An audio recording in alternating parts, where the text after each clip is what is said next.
The mountain of the Jinn. This story happened to a man named Muhammad who came from Saudi Arabia. He didn't say exactly where he lived, but he mentioned a terrifying mountain in his city, a place people call the mountain of the Jinn. They say many supernatural beings living there, and the townspeople were so scared that no one ever went near it.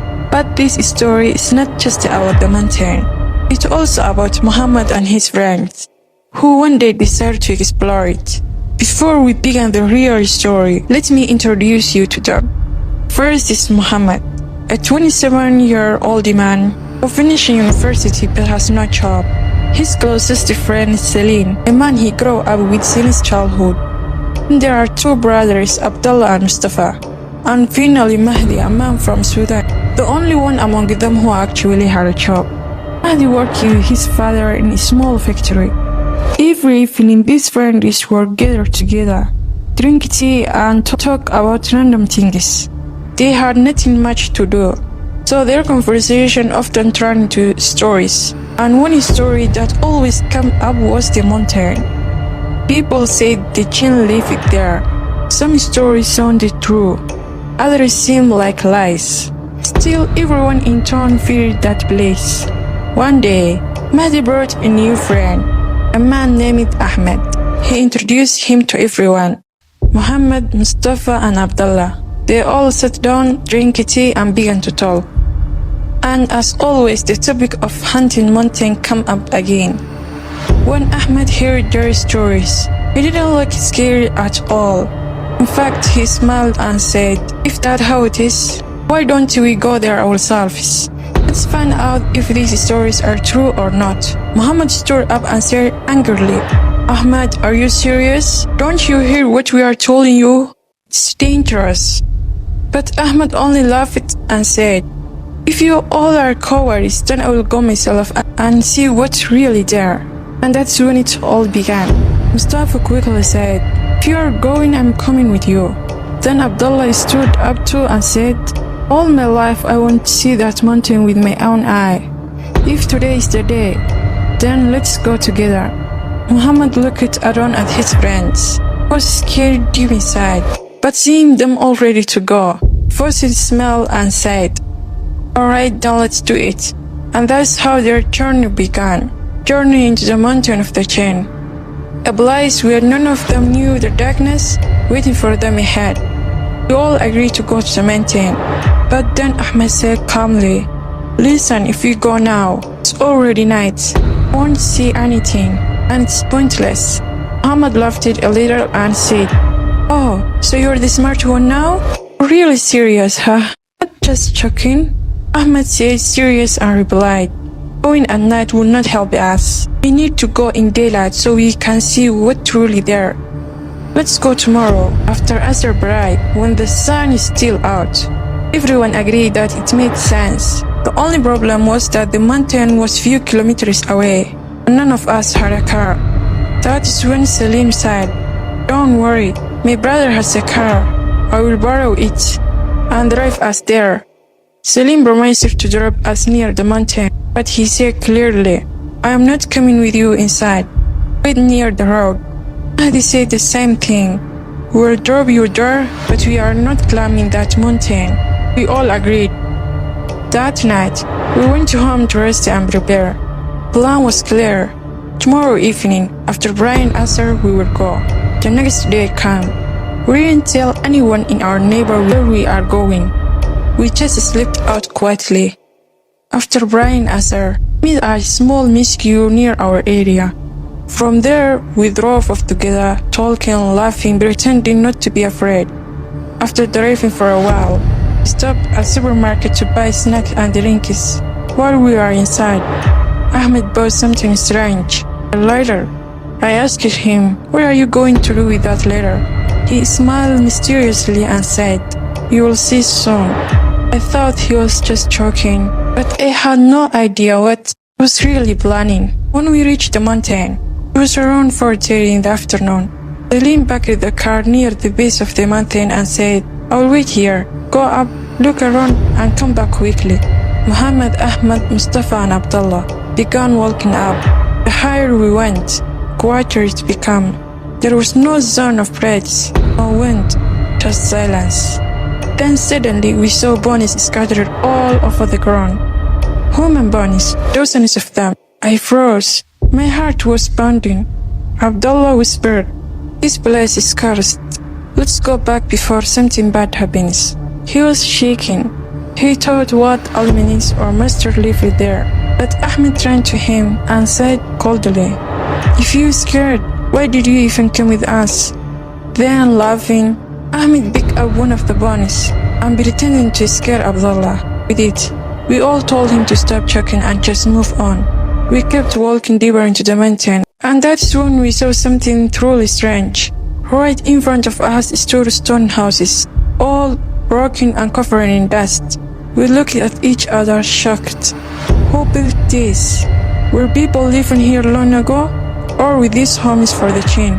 Slowly, we walked toward one of the houses. Our steps were quiet, careful, heavy inside. We found all the furniture, things that look at least 50 to 60 years old. I said softly, "How could no one know people when it's lived here?" We kept exploring, room by room, our fear growing stronger every minute. Then suddenly we saw it, a red box sitting alone in the corner. We all stopped. Abdullah's eyes wide, and he said, "Let's open it. Maybe it's gold or something valuable." I and Mustafa looked at each other and whispered, "No, what if it's something dangerous? What if it belongs to the Jinn that live here?" But Ahmed and Abdullah were stubborn. They said, "Come on, it's probably treasure. Let us just open it." I looked closer at the box. It had strong metal lock on it, thick and old. I asked, "How are you even going to break that lock?" And that's when everything began to change. They picked up a heavy rock and tried to smash the lock on the red box. Once, twice, 3 times. The lock didn't break, but on the 4th hit, it finally cracked open. They all shouted with excitement. Their faces lit up. They thought they were about to find treasure. Slowly, Ahmed opened the box, but instead of gold or money, inside was a small glass bottle, and in that bottle, something strange. It looked like 2 glass eyes floating in clear blue liquid. Everyone stared in silence. It looked real to real. Ahmed, curious as always, picked up the bottle. He opened the lid, and right then, a thick red liquid poured out. It wasn't water, it was blood. The smell hit them. They froze. They hadn't expected this. Not at all. The bottle was small, but the blood that spilled from it was far too much for its size. They looked at each other in horror. No one spoke. The sun was already setting. It was almost 6 in the evening, and then they decided to leave. Because if night came while they were still, no one knew what may happen to them. They left the stone house, but soon realized they didn't remember which way they come from. They wandered for a while, searching for the right path down. Finally, by some luck, they found it. But now, Ahmed is staying behind. He said, "Guys, we have been walking all the day. Let's rest for a bit." Mustafa looked at him annoyed. "Rest? Ahmed, something's wrong with you. You have been acting strange since morning. Let's just leave while we still can." Ahmed ignored him and said, "If you're scared, go ahead. Leave. I will follow you later." Abdullah, trembling, shouted, "No way. I'm not staying another minute in this cursed place. I am leaving." He turned and walked away. By then it was 7 p.m. Darkness slowly falling over the mountain. Ahmed didn't move. He was staring at something far away, his eyes strange and cold. Abdullah said, "Fine, you stay here then. I'll go tell Salim and Mahdi that you are coming behind us." And he left. He didn't know that leaving Ahmed alone on that mountain was the last mistake he would ever make. I and Mustafa looked at Ahmed. He was gathering dry wood from the ground. Then he took out the lighter he had bought earlier and lit a fire. I said, "Wait, is that why you bought that lighter? Just to make a fire?" Ahmed looked at flames and said, "If what you said is true, But Jinn lives on this mountain. Then when fire burns, they will come. When I heard that, my whole body froze. Mustafa and I were terrified. We didn't know what he was trying to do, but something felt deeply wrong. Then suddenly we heard it scream. It was Abdullah's voice, loud, painful, echoing through the mountain. We ran as fast as we could. When we reached him, he was lying on the ground, crying in pain. His leg was broken, twisted, unnatural. We were shocked. He had tried to run down the mountain, but something had chased him. We didn't think twice. We lifted him and rushed back toward the car. I shouted at Ahmed to come, but he didn't move. He just stood there, watching the fire burn. Mustafa and I carried Abdullah down the slope, reaching Salim and Mahdi, who ran toward us. Salim shouted, "What happened?" I said, "Abdullah's leg is broken. We need to get him to the hospital now." Mahdi asked, "Where is Ahmed?" I said, "He didn't follow us. He's still up there." Mahdi's face changed. "What do you mean he's still there?" "That's my brother. I can't just leave him." We told him. He refused to come.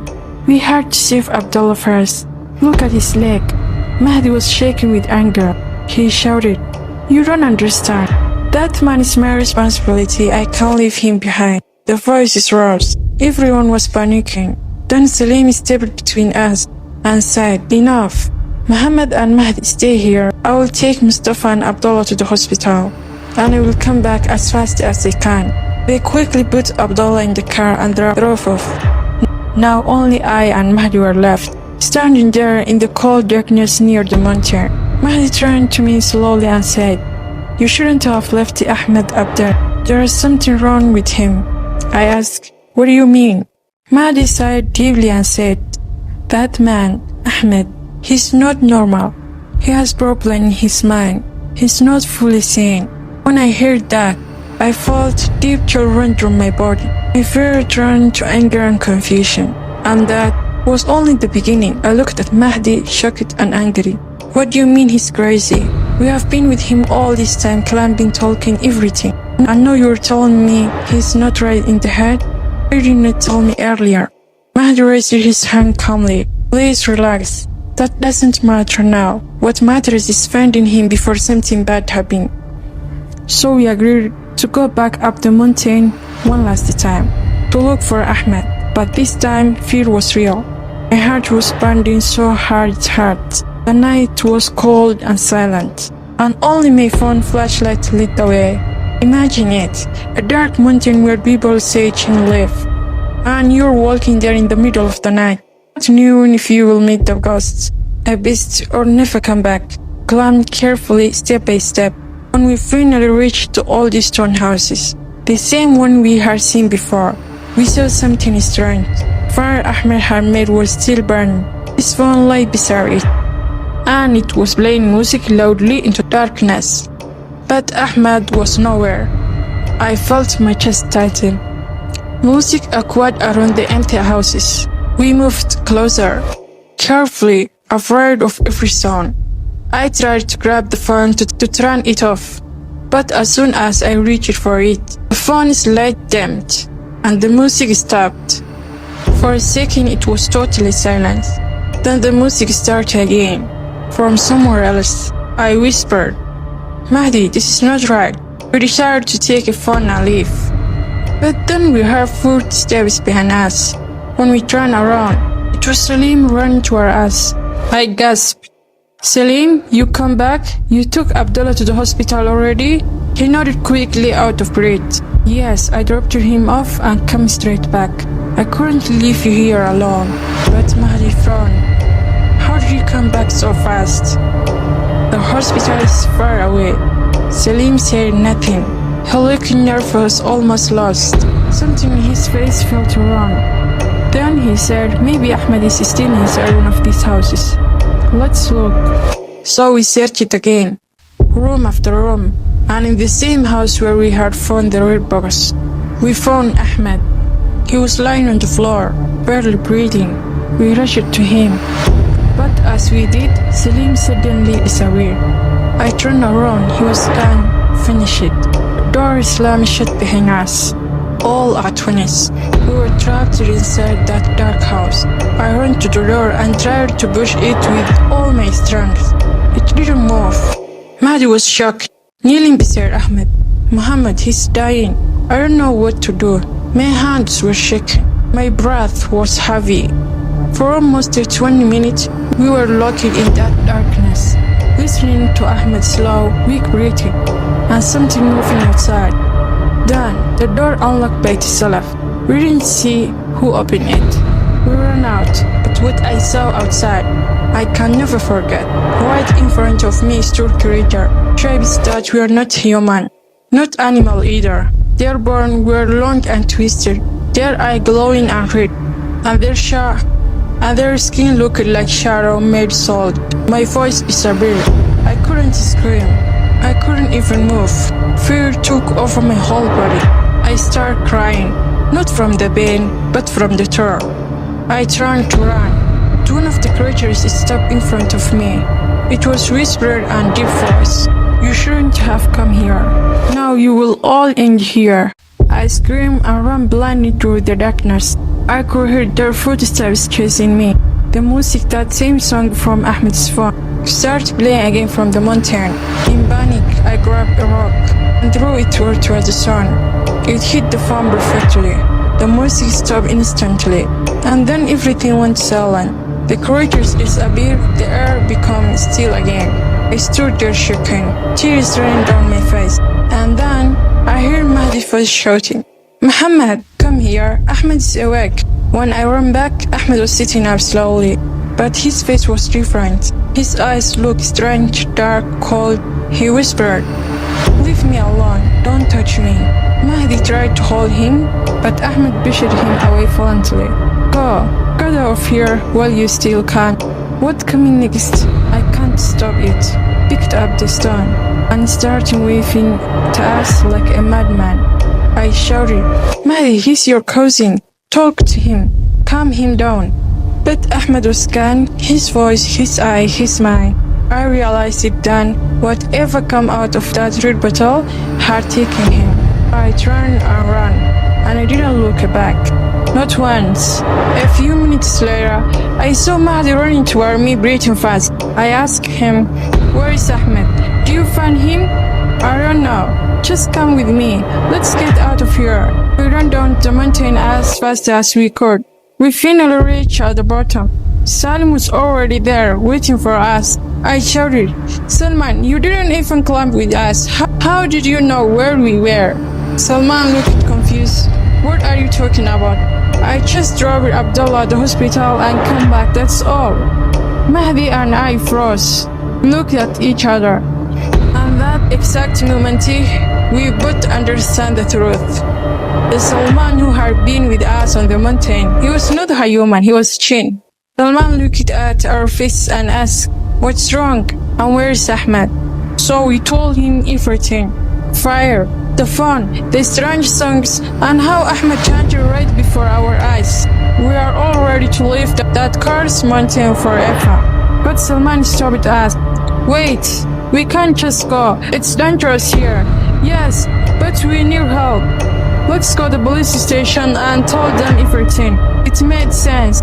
We had no other choice. So we went straight to the police station. Officers listened carefully, and when they heard the name of the mountain, they looked at each other, because that place was well known for the strange events. Within 1 hour, a team of policemen came with us. We carried them onto the same road path. When we reached the top, they told us, Muhammad and Mahdi show us exactly where it all happened. We led them to the same area, but this time, the houses we had seen earlier were on fire. No one knew who started it. No one could even find the source of flames. The police shouted orders and bullied us back. They didn't want anyone to get hurt. We all came down from the mountain quickly. One of the officers said, we will wait until the fire burns out. No one goes back there until it's safe. When we reached the ground, we found the families of Mustafa, Mahdi, and me waiting, crying and praying. One of the officers who knew our family went over to explain what's happening. Then something unexpected happened. Salman's older brother come over.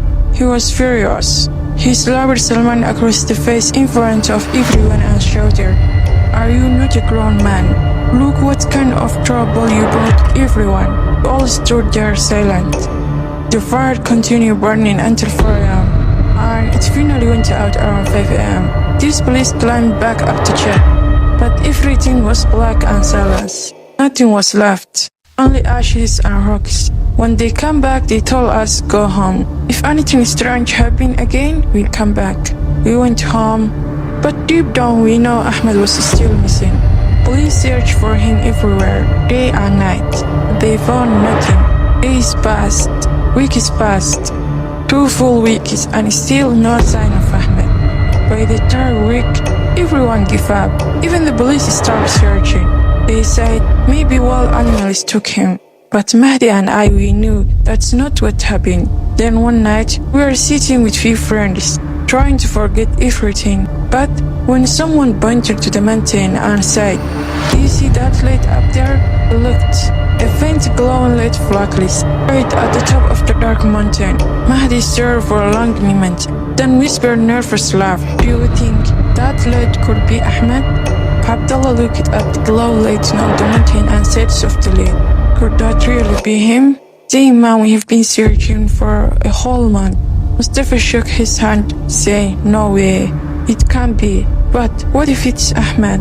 They stared at sparkling light in silence, then whispered, "I think it's him. Let's tell the police right now." Their friends looked at him in disbelief. "Police? Again?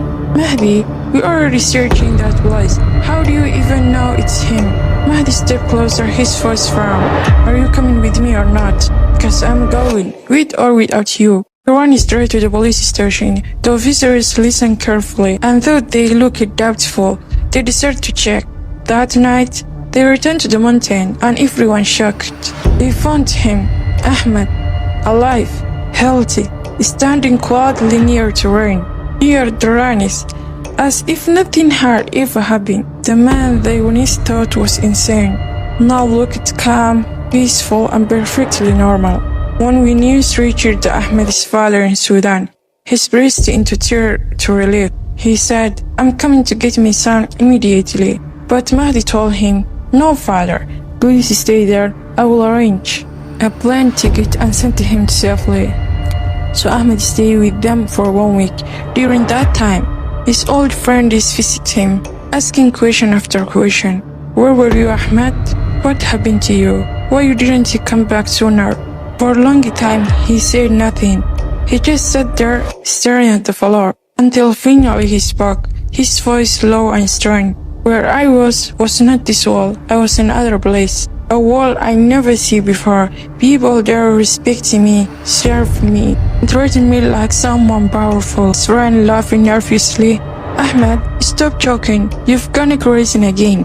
They thought he was imagining things, but Ahmed only smiled and faintly, as if he knew something they didn't. After a week, Mahdi's father booked Ahmed on flight to Sudan. He left it quietly, without saying goodbye to everyone. That was the last time any one of them ever saw Ahmed again. Months passed. One evening, the group sat together, remembering everything that happened. "Does anyone know what happened to Ahmed?" one asked. Mahdi hesitated, then said quietly, "I didn't tell you before, but something strange happened in Sudan." We said, then continue. After Ahmed arrived there, his father noticed that his behavior has changed again. He took him to a religious scholar sheikh to recite Quran for him. But when the verses were read, something spoke back toward him. It was not Ahmed's voice. Others stared in horror. The Jinn had taken control of him. Mahdi whispered. His mind was never the same again. The Jinn, the one inside him, became even stronger than before. Looked down sadly. Now he's locked in room in his father's house, kept away from people so he can't harm anyone. Silence filled the room. No one spoke. All they can do was pray for Ahmed's soul. From that day forward, they made promise, never again to go near that mountain, never again to disturb the place where Jinn live. And that, my friend, is where our story ends. The mountain of the Jinn is still standing today, quiet and empty. But when the wind blows at night, some say you can still hear faint voices whispering in the dark.